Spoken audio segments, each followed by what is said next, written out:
Aí parou ali. Aí imagine, mais fumaça vindo e não consegue passar. Eita, cobertura de fumaça que fica. E aumenta a temperatura.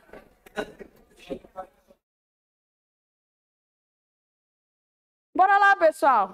A gente passou, né, de cidades, né? Hoje é o dia de militar. Vamos militar. Militância, né? Não quer militar mais, não. Muito lá. Ainda de militância, né? Eu não ganho nem dinheiro para isso, né? Políticas ambientais e desenvolvimento sustentável, tá? Olha, na década de 60 e até mais ou menos 70, mais 60 ficou mais emblemático, aconteceu um famoso despertar ecológico.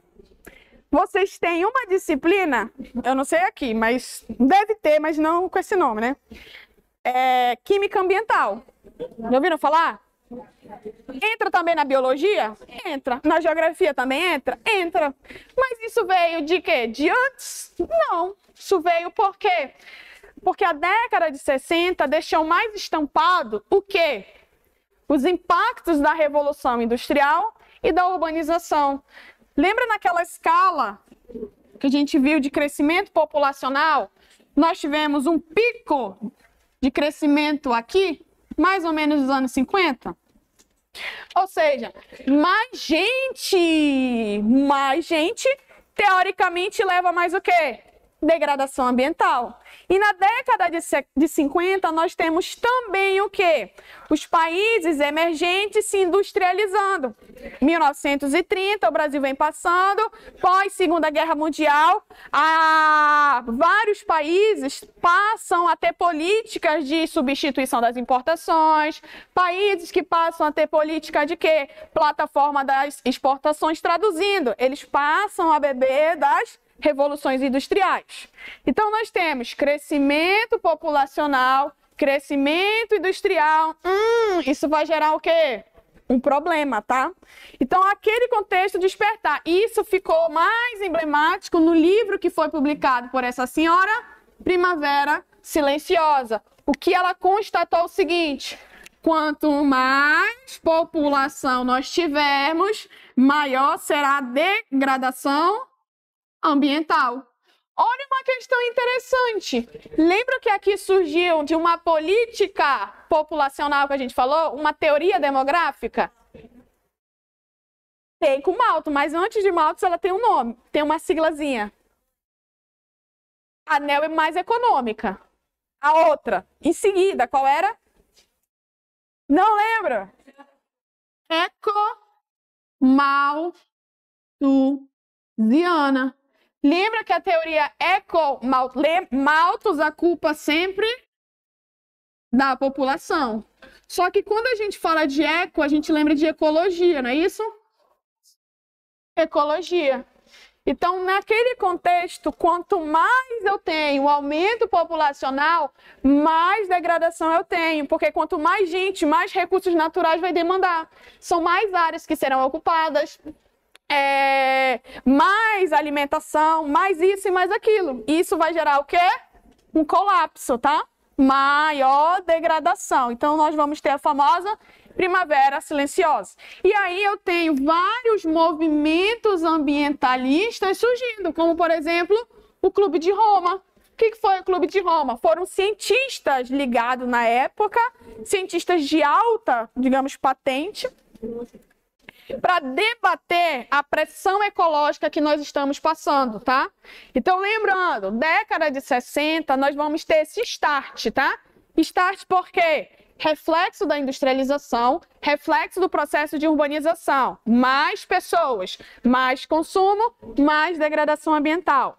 E aí, Primavera Silenciosa e o Clube de Roma marca esse despertar ecológico, em que eu vou ter um livro sendo publicado, deixando bem claro que quanto mais pessoas, mais degradação ambiental. E nessa corrente de pensamento nós temos a eco-malthusiana surgindo e também o Clube de Roma. São cientistas, já está dizendo, em Roma, são cientistas especializados em quê? Na área ambiental, que vem para debater essa pressão ambiental ecológica, promovendo pelas ações humanas, tá?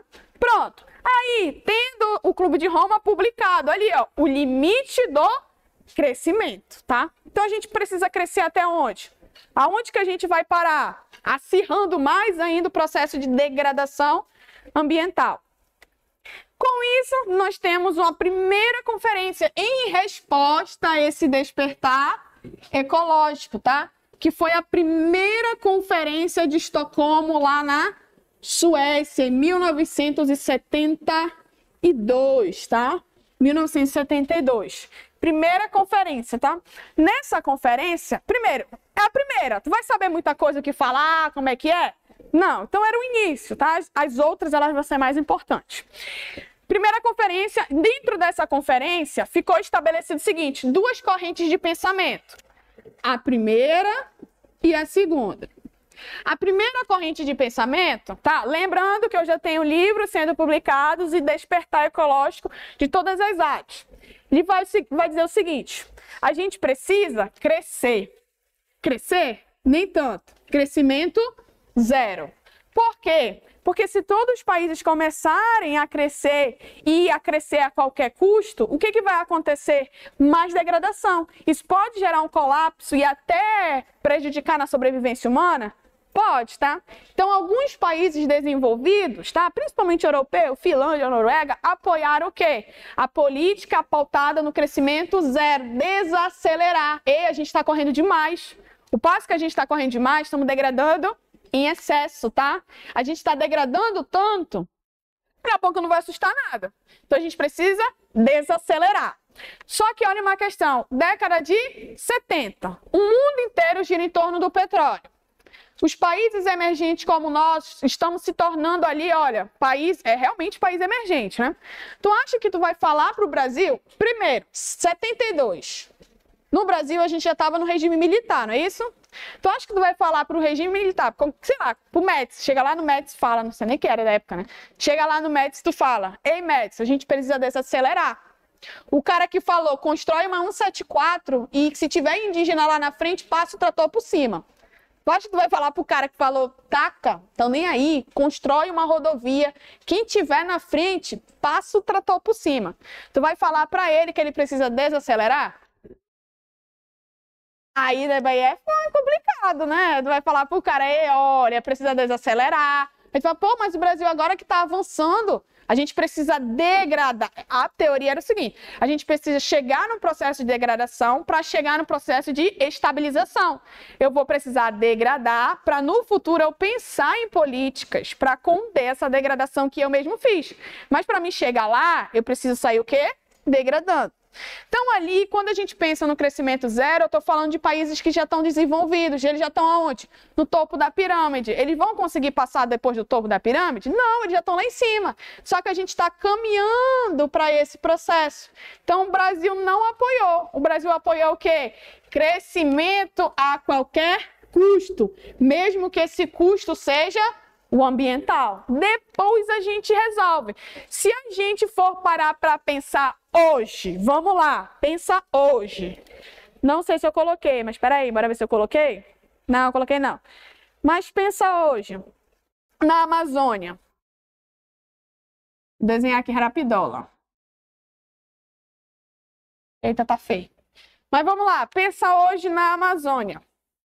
A gente está sofrendo uma pressão muito grande. É aqui dentro? Não, é na borda, não é isso? Por que na borda? Porque aqui é a famosa fronteira agrícola. Por que a gente está... Só para a gente entender o contexto, tá?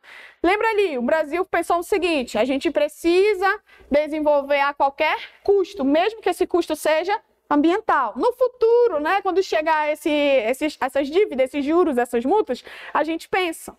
E não está chegando? Está chegando, porque a gente está passando por um colapso ambiental, principalmente climatológico, né, de quente. Só para a gente pensar, nesse contexto, o que nós vamos ter? Políticas dos militares de entrada na Amazônia. Tá aí, ó. Então, toda essa região que passa hoje por uma pressão muito grande, que culminou principalmente no arco do desmatamento, em resposta a essas políticas, tá aí, ó. entra na Amazônia, a gente pensa no futuro depois, tá? A qualquer custo. Depois a gente pensa. Então, precisamos crescer. E essas políticas da década de 50, de 60, exatamente isso, tá? E hoje a gente está passando e pegando os juros e suas multas. Então, corrente que defendia o crescimento econômico independentemente do custo ambiental. Políticas de ocupação na Amazônia, projetos agrícolas e projetos de zona franca, como industrialização, a qualquer custo. E esse custo gerou o quê? Desmatamento e hoje climatológico, né?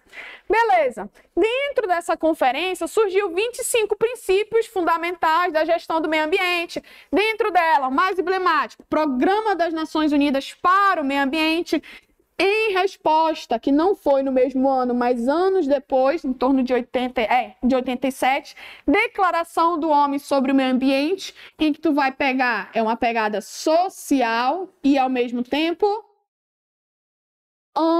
ambiental, beleza. E outra, desenvolvimento sustentável em 87, tá? No relatório do Nosso Futuro Comum, em resposta a 72. Porque as duas correntes lá chegaram num acordo? Não chegaram. Tá, e anos posterior, aí surgiu um nome, a famosa desenvolvimento sustentável. Vamos desenvolver? Vamos. Mas vamos desenvolver pelo menos do ponto de vista sustentável. Eu vou desenvolver a economia, mas eu preciso deixar um futuro saudável para as futuras gerações. Eu preciso deixar uma economia sustentável, tá? Eu preciso deixar uma economia estável, mas não adianta eu deixar uma economia estável e o mundo todo destruído. Economia estável, mas um ambiente saudável. Aí nasce a ideia do desenvolvimento sustentável, tá? Outra questão interessante, principalmente na Amazônia, tá? Aqui que a gente vivencia, bebendo dessa fonte do desenvolvimento sustentável, surgiu as primeiras iniciativas do empreendedorismo social. Por quê? Porque as primeiras formas, na verdade, a forma de empreender era visando o lucro. O lucro a qualquer custo, que pode ser um custo ambiental? Pode. Só que na ideia de desenvolvimento sustentável, algumas iniciativas, as principais iniciativas na Amazônia, voltada pelas ONGs, ela entrou nesse ramo do desenvolvimento. Ou seja, empreendedorismo social. O que é o empreendedorismo social? Primeiro, empreender, eu vou atribuir valor a algum produto. Não precisa ser produto, né, físico, pode ser pessoa, né? Pode ser pessoa, né? Ficou meio estranho, né? Aí é do job, né? Descobri recentemente que era do job. Agora eu falo tudo do job. Não, mas pensa o seguinte, eu posso atribuir valor a algum serviço, melhor, né? Algum serviço, né? E posso atribuir valor a algum produto, né? Então eu vou vender um produto, eu vou vender um serviço. Mas empreendedorismo social é a mesma coisa, tu vai vender algum produto, algum serviço. Só que você vai empreender e não visa mudar o indivíduo, mas visa mudar a coletividade, visando as comunidades. Como, por exemplo, na Amazônia. Eu vou empreender na Amazônia, mas o objetivo é lucrar e eu sobressair? Não. O objetivo é lucrar, vender, mas desenvolver a pegada social, ou seja, a coletividade, e desenvolver o meio ambiente, tá? Surgiu exatamente nesse contexto aqui de década de 70. Como é que eu vou desenvolver a Amazônia do ponto de vista sustentável? Não é sustentável só o meio ambiente, mas na Amazônia eu tenho comunidades o quê? Tradicionais, indígenas, quilombolas, ribeirinhos, enfim. Essas comunidades precisam ser desenvolvidas? Sim, aí entra empreendedorismo social. Agora, um exemplo clássico, todo mundo conhece Natura, né? Natura é empreendedorismo social. Por quê? Porque Natura, qualquer propaganda da Natura é o quê? Produtos da Amazônia, né? Aí bota um balanço, sei lá, um vento, bota que mais barulho de água pingando, né? De rio, um barulho de papagaio, de periquito, não sei do que, e o cara numa canoa. Aí isso remete o quê? À natureza. Tá, mas como é que ela explora? Ela pega um monte de gente e bota na Amazônia para extrair nossos produtos? Não. Ela faz parceria com comunidades na Amazônia. E essas comunidades na Amazônia, a forma de extrativismo dela é destruindo o ambiente? Não, é preservando. Então você desenvolve economicamente a Amazônia e desenvolve as comunidades que estão na Amazônia, ou seja, desenvolvendo economicamente e sustentável, tá? Empreendedorismo. Tudo bem, mas aí não nos interessa tanto.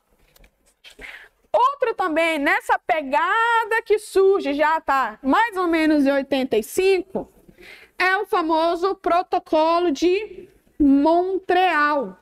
Ou traduzindo, lá na ideia, na conferência, né, de Viena, Convenção de Viena, ficou estabelecido o seguinte: os vários cientistas constataram que é o famoso buraco da camada de ozônio.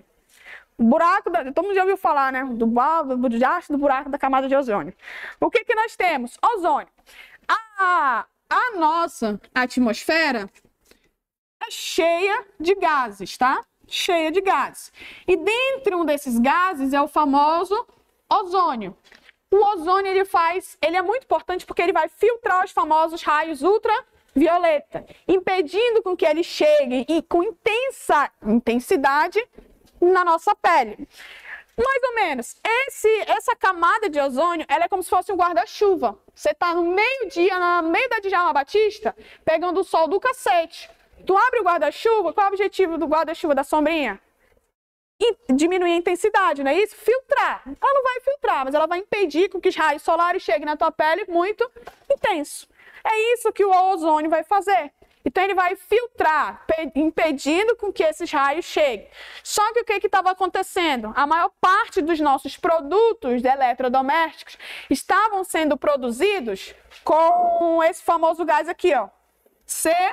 CFC, clorofluorcarboneto. E aí os cientistas constataram que estava tendo um rombo lá no Polo Norte. O que estava esse rombo? Era oriundo do quê? Da quebra da molécula de ozônio. Por quê? Porque estava tendo uma emissão em massa desses produtos na atmosfera. E quando esse aqui entra em contato com o ozônio, ele quebra. Traduzindo, ele está fazendo furos no nosso guarda-chuva. Agora, em vez de filtrar, eu vou ter o quê? Pega aqui para ti, ó. Pronto, com maior intensidade. Isso provoca até o aumento do número de casos de câncer de pele, tá? Por isso que existe uma propaganda massiva hoje. Não é também somente por isso, para que a gente use muito protetor solar, tá? Então já vem desse período. Então, Protocolo de Montreal, tá? Isso adotado em 85, mas só passa a ser efetivo o quê? Estabeleceu-se a convenção para medidas obrigatórias para que os países passam a produzir, por exemplo, ar-condicionado, geladeiras. Tinha uma polêmica daquele aerossol, né? Eu lembro quando era criança, falava, né? Posso usar aerossol até contra o meio ambiente. Era porque no aerossol, no bichinho do spray, do Rexona, né? Que aperta. O que ele fazia? Quando apertava, ele emitia o clorofluorcarboneto, o CFC, que em contato com o céu quebrava, tá? E aí, mas o que vai acontecer? Foi obrigatório, uma convenção internacional para que os fabricantes de diversos produtos que contessem o CFC mudasse. Aí passou para o hidroclorofluorcarboneto. Só que com o passar dos anos, identificou que esse diacho aqui, ele é um famoso gás do efeito estufa. Ou seja, trocamos um pelo outro. Saímos do buraco, indo agora para o efeito estufa, né? Pronto, então o Protocolo de Montreal, tá? A eliminação, ou seja, eu vou banir essas substâncias que destroem o CO2 lá proveniente da Convenção de Viena em 85.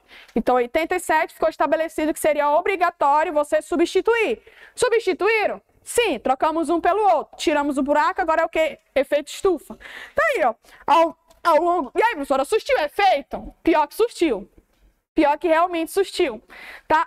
Óbvio que isso não é numa escala pequena, mas já vem sendo reconstruído o famoso buraco da camada de ozônio, tá? Mas ao longo dos anos eu vou ter um percentual aumentando, percentual diminuindo, tá? Mas olhando num panorama maior, eu tenho a reconstrução do famoso buraco da camada de ozônio. Aí ele vai oscilando ao longo dos tempos, tá? Ao longo dos tempos. Pronto. Mas surtiu? Pelo menos surtiu, né? Pelo menos para dizer isso. A parte azul é o próprio buraco. A parte azul é o buraco, né? Grande, né? Tá? Não, esses vermelhos aqui são outras áreas. Aí o que nós temos, né? Em toda essa região aqui, é a parte do buraco. Tá vendo que ele vai oscilando de tamanho? Tem vez, só pra gente ver que ele muda, tá? Ah, você tinha tá, né? Peraí, deixa eu botar aqui uma... Tá vendo que ele muda? Ele vai mudando. Aqui eu tô mais pra porção mais norte, né? Apesar de eu estar já no Polo Norte, no Ártico. Aí ele vem um pouquinho mais para baixo, ele vai oscilando, ele diminui um ano, ele tende a ficar... Tá vendo que ele tá assim, né? Em 2017, aí 2016 ele tá assim, 2017 ele vira para cá, 2015 ele volta novamente, só que ele fica uma bolinha perfeita. Enfim, ele vai sendo modificado. Mas se a gente parar ver no panorama geral, ele tá o quê? Diminuindo, tá? Diminuindo. Outro também, Conferência do Rio, a famosa ECO 92 ou Rio 92. Essa daqui foi muito importante. Cara, todos os especialistas vão identificar que essa conferência ela é a mais importante. Tá, professora? Por que mais importante? Porque eles aprenderam como é que é fazer uma conferência na primeira? Também. Tá? Porque na primeira estava muito divagando. O que é? O que a gente tem que fazer aqui? Qual é a pauta? Não. Só que olha uma questão interessante. Se a gente falar de novo, vamos lá naquele processo de urbanização que a gente viu? O que nós temos no processo de urbanização dos países desenvolvidos? Eles degradaram o meio ambiente, mas a população pode usufruir dos benefícios?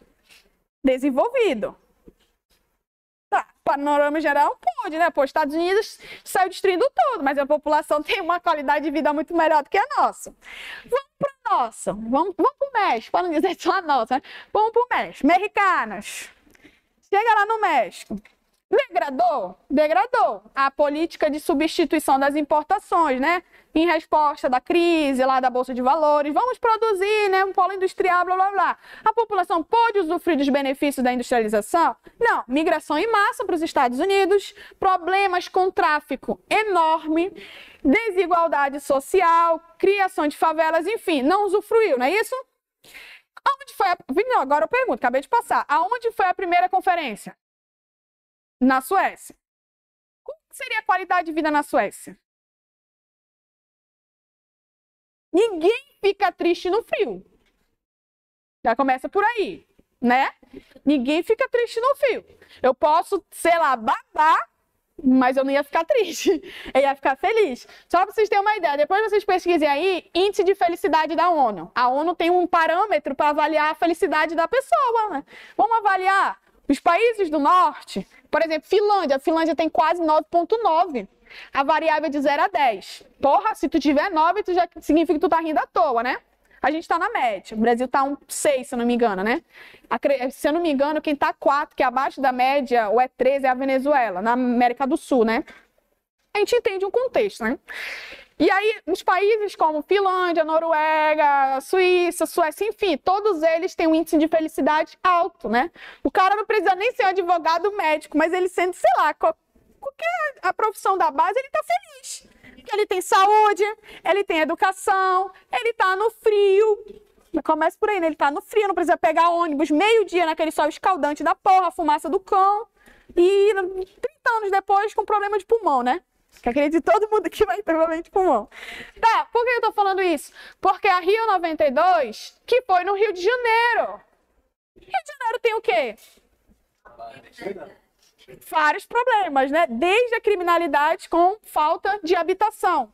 Caraca, eu trouxe pessoas, ministros, presidentes, né? Sei lá, ministro do meio ambiente dos países, dos mais renomados países, para debater problemática ambiental num país que tem muita problemática ambiental. É essa a ideia. Tá, tu tá falando de favela, mas tu conhece? Vamos pra cá pra Rocinha, né? Vou te mostrar o que é a Rocinha. Sabe o que é garapé poluído? Não, tá aqui, ó. É isso aqui, ó. Então, eu vou trazer os países para debater uma questão ambiental nesses países emergentes subdesenvolvidos, tá? É emblemático. Você vai trazer uma realidade visível. Eu vou mostrar. Por isso que ela foi uma das mais importantes. Então, no Rio de Janeiro, mais importante também porque, é verdade, a gente tem que planejar o meio ambiente.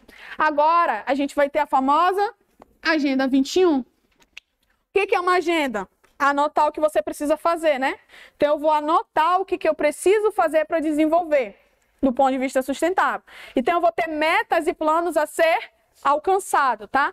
Cada um tá o objetivo desde energia renovável até a exclusão social, resolver o problema de moradia. Porque não adianta eu pautar em políticas, por exemplo, na Amazônia. O que adianta a gente ter o Fundo Amazônico? O que é o Fundo Amazônico? Dinheiro, investimentos na Amazônia.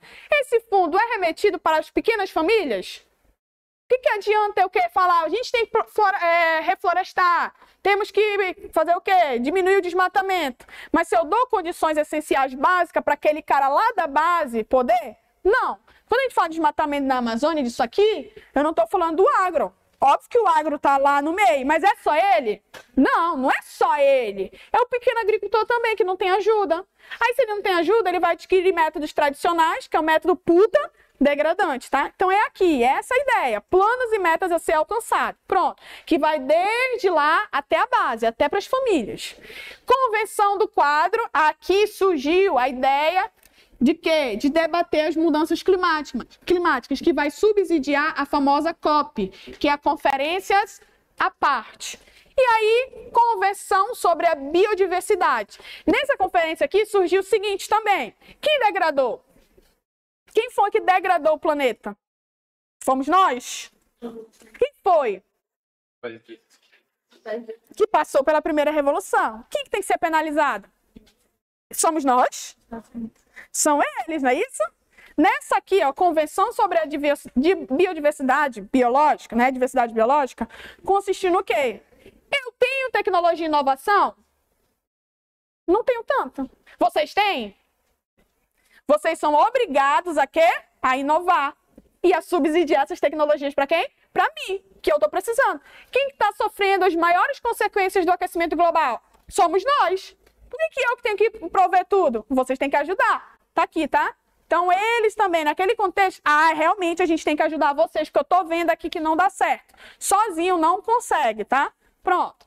Conferência. Outra questão. Aqui é com 92. Agora vamos para um país subdesenvolvido também. Emergente, no caso. África do Sul.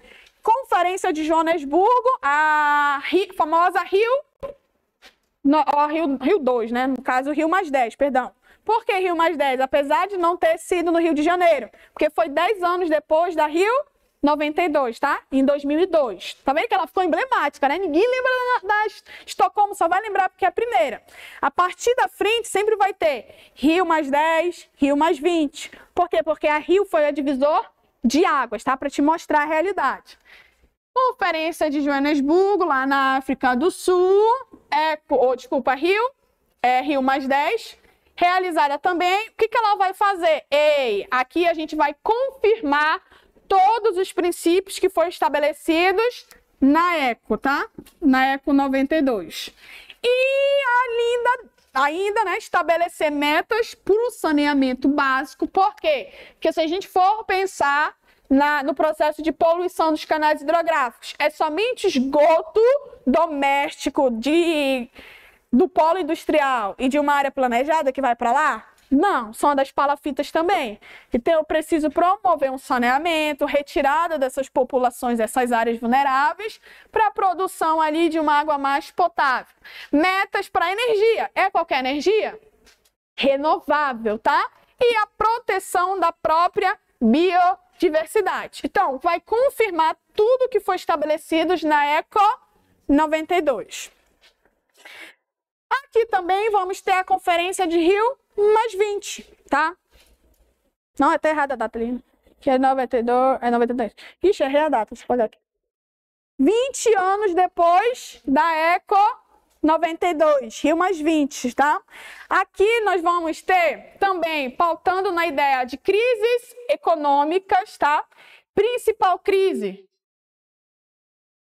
imobiliária nos Estados Unidos de 2008, tá? 2008, mudanças climáticas, desigualdade. Nessa conferência ficou estabelecido o documento que é o futuro que queremos, tá?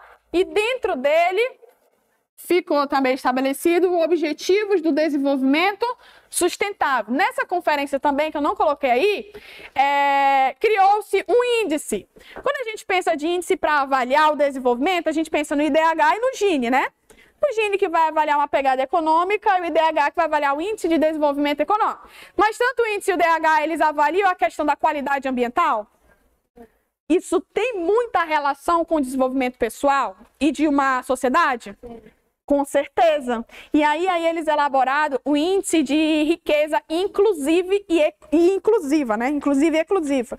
O que foi? Avaliar a mão de obra disponível num país, avaliar a qualidade de vida e avaliar a perda da biodiversidade, tá? O quanto que se ganhou, o quanto que perdeu. Então, a gente vai ter uma pegada social, mas também uma pegada ambiental, tá? Avaliar o que nós temos do meio ambiente, que isso vai proporcionar uma qualidade de vida da população, tá? Beleza, então esse é emblemático, ele vai trazer um novo índice. Oi? Peraí, vai ter sim. Aí entra conferências à parte, tá? O que foi a conferências à parte? É a COP, né? A COP. Tá aqui, ó. Lembra que eu falei aqui pra vocês, ó? Cadê? Não, cadê? Convenção do quadro das nações. Lembra daí?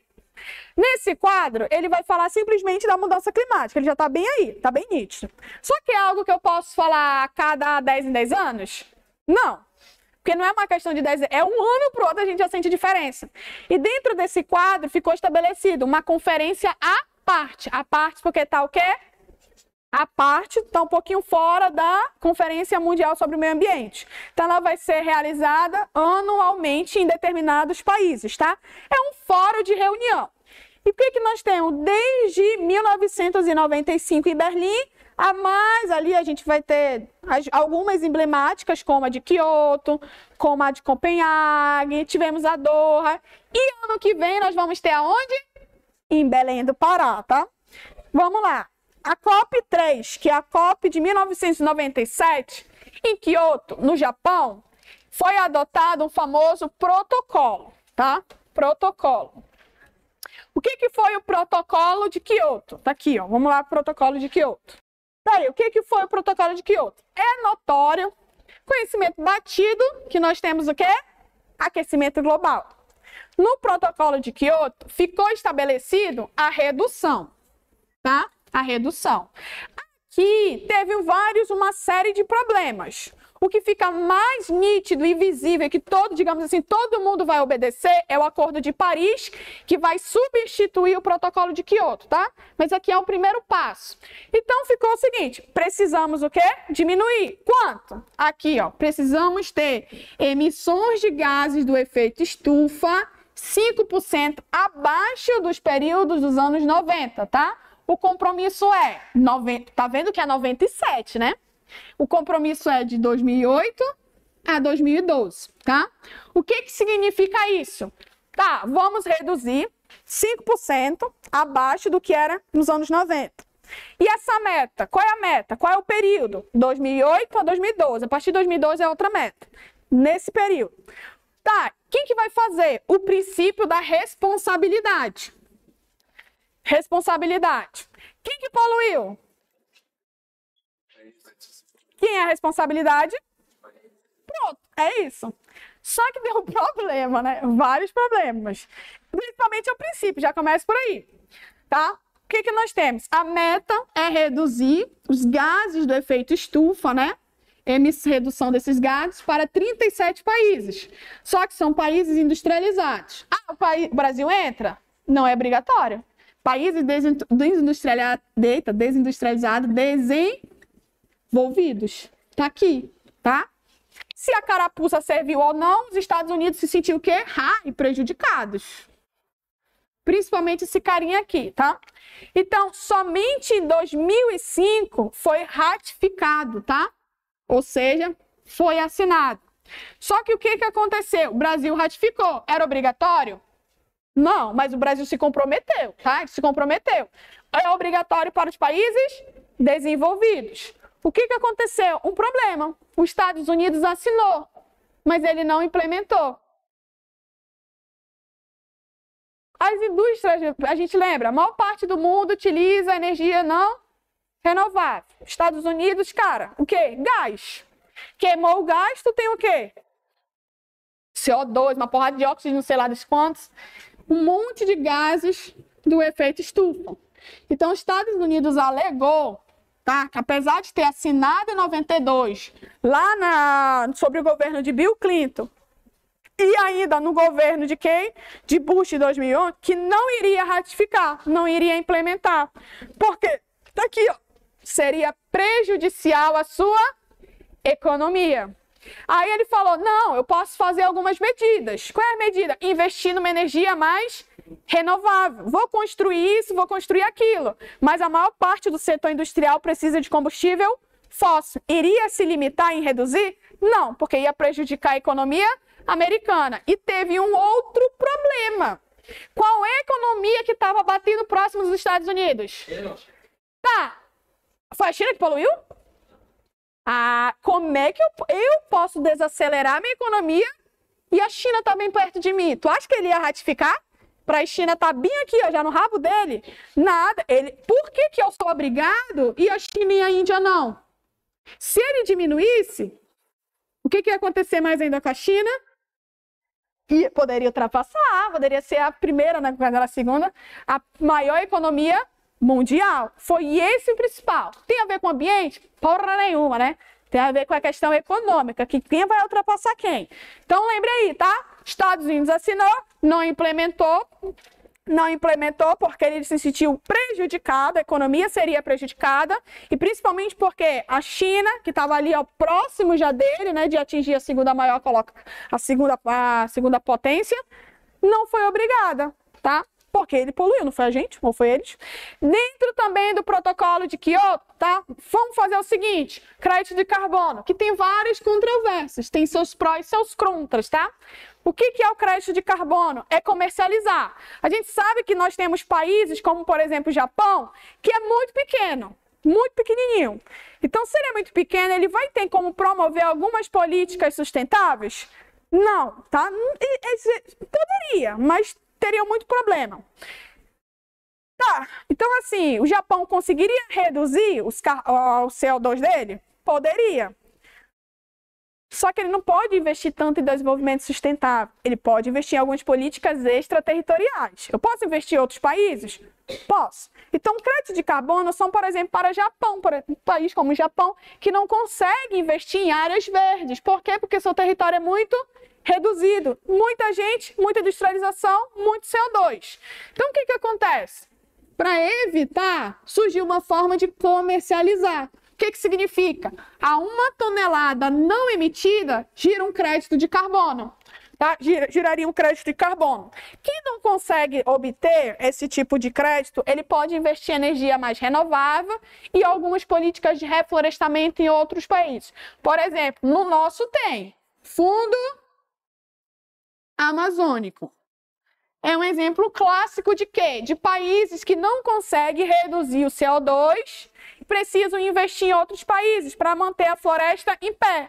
Como, por exemplo, a Noruega, que investe no Brasil através de quê? De dinheiro, que seria esse fundo amazônico, tá? Vamos manter a nossa floresta em pé. Isso vai gerar o crédito de carbono. Então, a cada 1 tonelada não emitida, você tem um crédito. Só para vocês terem uma ideia. Vamos aqui, ó, só para vocês terem uma ideia.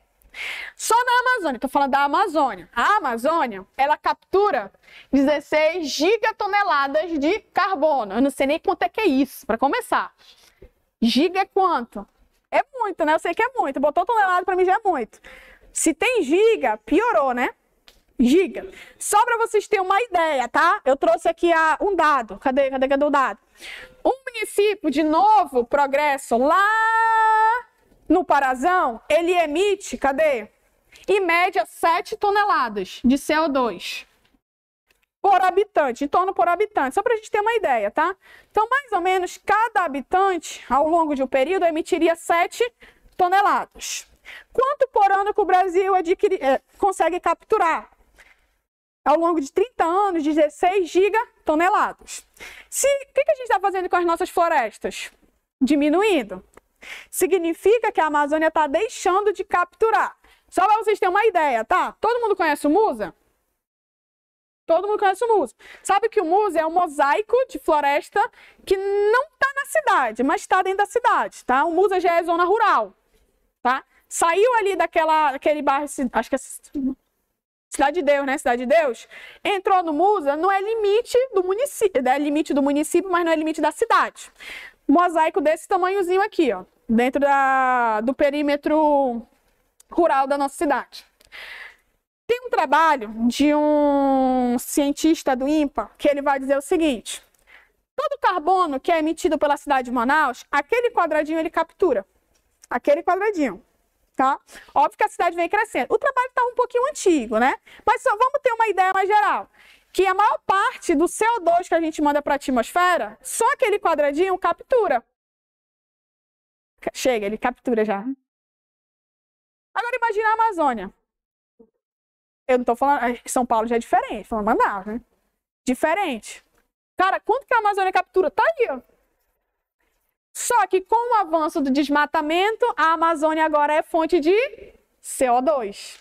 CO2. Traduzido, o Brasil, ele investe no crédito de carbono. Quem assistiu o Fantástico? Assistiram o Fantástico? Falou do cara que ganhou dinheiro. Porra, se eu soubesse, eu tinha feito isso antes, olha. Ganhou milhões, acho que foi milhões, né? Chegou a milhões e comercializar crédito de carbono. Ele era o grileiro, né? Mas ele falsificou, grileiros, falsificadores de documento. Ele falsificou documento de fazendas e fazendas e fazendas, que, se eu não me engano, chegava a ser o tamanho do Distrito Federal, na Amazônia, e comercializava o crédito de carbono. Ou seja, ele tem uma floresta, uma área de um mosaico florestal enorme, que ele não desmata. Por quê? Porque toda aquela floresta vai capturar tantas toneladas. Então ele vai ter, sei lá, um monte de crédito de carbono. E aí cada crédito de carbono equivale a quê? Dinheiro. Cada país pode negociar. No Brasil, gira em torno de 5 a 26 dólares, tá? Vai depender de algumas cositas. Crédito de carbono é um crédito, tá? Está relacionado à economia verde. Alguns países não conseguem reduzir o CO2. O que poderia reduzir, deixar de emitir a floresta. Então, a floresta não captura? Ele pega lá o CO2 e manda oxigênio. Só que nós temos países que reduziram drasticamente sua cobertura florestal. Como é que eu vou reduzir? Ah, você tem energias renováveis. Tá, mas mesmo assim eu não preciso diminuir as emissões de CO2? Preciso, para conter ali o efeito do efeito estufa. O que eu poderia fazer? Ah, já que eu não consegui preservar porque eu destruí tudo, eu posso, por exemplo, investir na Amazônia. Na Amazônia para quê? Para conter esse avanço de desmatamento, impedir que nós temos o desflorestamento? Posso. O que eu vou investir? O que vocês estão precisando? Olha, a gente está precisando de dinheiro. Então, eu vou investir em dinheiro. Aí, o que significa? A cada uma tonelada que é capturada, ou seja, que é uma tonelada de CO2 que não é emitida para a atmosfera, isso vira um crédito. O Brasil tem créditos para vender. Então, alguns países, como o Japão, já compram crédito do Brasil, porque ele não consegue obter e reduzir. Então, a cada uma tonelada, você tem um crédito. Exatamente. Aí, ele consegue comercializar. Aí, o que nós temos? Cada país vai te dar o preço, tá? Cada país dita o preço. Então, assim, no Brasil, em média, 5 a 26 dólares, tá? Olha, no Brasil, já tem algumas empresas que ela já vem já entra nessa pegada. Todo mundo aqui consome iFood, né? Mas o que tem o iFood com CO2? Mas o cara que vai na motoca, com aquela motoca, aquele negócio quebrado lá, crédito de carbono. Ou seja, eles investem, eles compram o crédito. Porque mesmo que no momento o iFood é um aplicativo. Ele que cozinha? Não, ele que entrega? Não, mas é um aplicativo de uma plataforma. Então, para ele e ter esse famosinho aqui, ó, mecanismo de desenvolvimento limpo, o MDL, ele precisa investir. E o que ele faz de investimento? Crédito de carbono. Então, para o cara sair de lá e entregar naquela motoca toda estourada o negócio, de barulho do cão, já tem o crédito. Certificado de emissão. Exatamente. Ele tem um certificado. Lembra, o crédito é o comércio. Só que para te comercializar, você precisa ter um certificado, tá? Certificação. Dentre eles, esse mecanismo aqui, ó, de desenvolvimento limpo, tá? Certificação, mesma coisa, tá? É só um certificado para dizer que tu é limpo, sustentável, renovável, tá? Então, infelizmente, por causa do avanço das frentes pioneiras e do desmatamento da Amazônia, o que nós temos? A Amazônia hoje, que era para ser alvo de captura, está se tornando o quê? Fonte de emissão de CO2, tá? Beleza, isso tudo na COP3, Protocolo de Kyoto. Outro, COP15, Copenhague, na Dinamarca, 2008. Ela é considerada um fracasso, tá? Um fracasso. Porque ninguém chegou a um consenso. O que nós temos aqui? O acordo, resultando no acordo de Copenhague. Essa daqui, ela não deixou bem claro o que cada país teria que fazer. Então ficou muito assim, nas nuvens. O que eu tenho que fazer, o que eu não tenho que fazer? Quem é que tem que compensar? Os países emergentes, quem? Então não houve uma diretriz mais plausível, um caminho mais específico. Por isso que foi considerado um fracasso. Então, já que os moldes dessa conferência subsidiou a COP15, tá? Desculpa, o Acordo de Paris, em 2015. O que foi? As bases foram constituídas nessa, mas só foi efetivado no Acordo de Paris, tá? O que nós temos aqui, nesse contexto? Reconhece. Pô, cara, essa daqui é complicada. Não é complicada, é meio burro, né?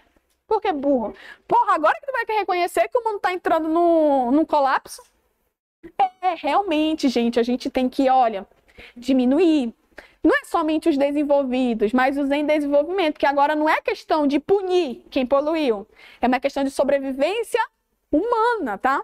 Agora vai realmente reconhecer que a temperatura da Terra está aumentando, que a gente precisa mais ainda investir em energias renováveis, investir no quê? No desenvolvimento sustentável e tal. Então ele reconhece, ele precisa limitar que a temperatura da Terra chegue a 2 graus Celsius, tá?